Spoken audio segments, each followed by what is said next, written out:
There is a well-known song from Mary Poppins that rings out like a battle cry. Cast off the shackles of yesterday, shoulder to shoulder into the fray. Our daughters will adore us, and they'll sing in grateful chorus. Well done, well done, well done, Sister Suffragette. Although the song was written with England in mind, it seems fitting to recall as the United States marks the 100th anniversary of the ratification of the 19th Amendment. The amendment, ratified by Tennessee on August 18, 1920, was the culmination of a century-long struggle to secure women's right to vote. United Methodists might wonder what role the church played in that fight. Many know that Methodists have a long history of strong, leading women. Susanna Wesley, John and Charles's mother, is often called the Mother of Methodism for her role in teaching and spiritually forming her children. In fact, American Methodists played a crucial role in the advancement of women in the 19th century. While there is much history of Methodist involvement with the women's suffrage movement left to uncover, Methodists did play a significant role in securing women the right to vote. Knowing some of this history is critical to a full understanding of Methodist DNA. Although most were not early participants in the struggle for women's suffrage, Methodists did lay groundwork throughout the 19th century that contributed to the advancement of women, broadly speaking. Higher education, for example, became a significant focus for Methodists in the 19th century. Part of this emphasis included the promotion of women's higher education, which was viewed as part of Methodism's evangelistic and social responsibility. Coeducational institutions also began to form, particularly in the Midwest, and these places encouraged the development of a new social group in American society. Perhaps one of the most significant developments for Methodist involvement with women's suffrage was the formation of the Women's Christian Temperance Union, or WCTU, in 1874. The WCTU was not an official Methodist organization, but there is a clear relationship stemming from the early leaders. In 1879, Frances Willard became the second president. She was a Methodist. The WCTU quickly became the largest women's organization in the country, with a mission to reform both church and society. Although temperance was a primary goal, suffrage soon became a method of addressing the issue. The 1876 General Conference of the MEC supported temperance and encouraged the creation of temperance societies in all congregations and Sunday schools.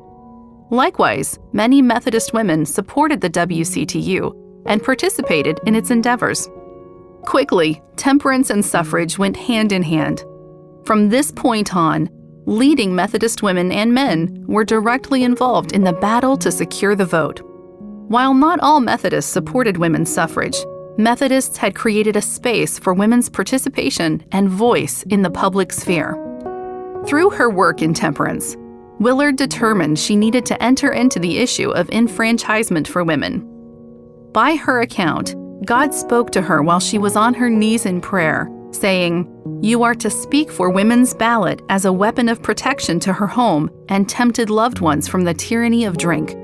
After that encounter, Willard began speaking regularly about suffrage.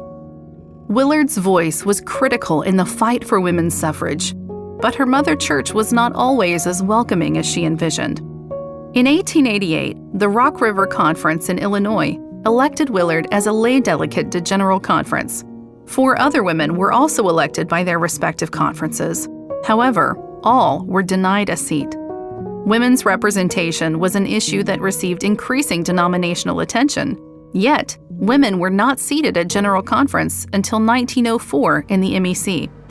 Willard held out hope for her denomination, believing that a church that educated women and worked for their advancement would in time realize equality of women was necessitated, even in terms of ordination.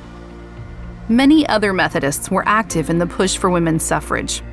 While the full history cannot be traced here, a few individuals should be mentioned to show the depth and spread of the work.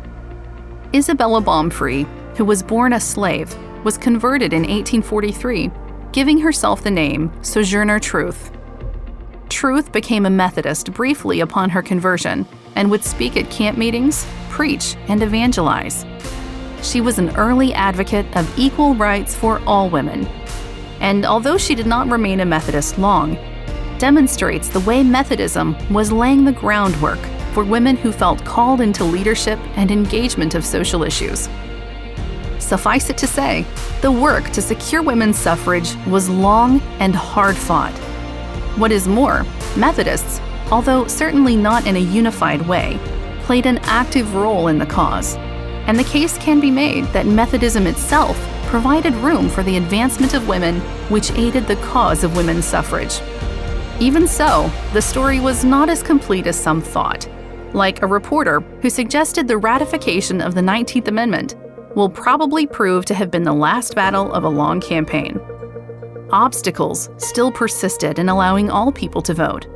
African American women, Hispanic women, Asian American women, and Indigenous women all serve as examples of the inequality that remained as they faced significant challenges and discrimination in securing rights to the ballot box. The work of the church and societal reform was far from complete, but Methodists continued to engage these issues in the coming years. Mary McLeod Bethune is a prime example of bridging women's rights and civil rights. She worked on both fronts, registering voters after the 1920 ratification of the 19th Amendment and playing a major role in developing civil rights work. There is so much more historical work to be done on the women's rights movement and its connection to American Methodism. Methodists worked for societal and personal transformation.